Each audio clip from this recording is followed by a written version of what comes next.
Hi there. So I wanted to embed this short video here just to show you that it is possible to include video snips in these guided thinking activities. I like to do this if I have some content that I want to share with students and I don't trust that they're going to watch it if I just dump it in the content area. And so I might embed little micro lectures, 5 minutes here, 5 minutes there, into a video and then have students do some kind of follow-up work with that. So I might have them watch 5 minutes of me talking about how to access library databases.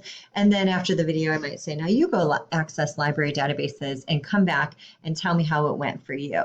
Or after you watch this video, answer these 3 questions pertaining to what I talked about in the video. And so that's just a nice way to hold students accountable for doing the work and doing the learning in the guided thinking activity. Now, I didn't need to make a video for you. I'm just doing it for this second prompt here, or the third prompt, I think it is, just to show you what's possible. So I'm going to go ahead and give you the directions for this next prompt.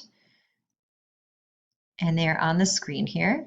So I'm just going to ask you to kind of zoom out now that you've written a little bit about your experiences and your students' experiences, and ask yourself in general, what is it that engages student learners? What are some elements or ingredients that you think need to be present for intrinsic motivation in students to surface? So what do you think needs to be there for that intrinsic motivation to be present?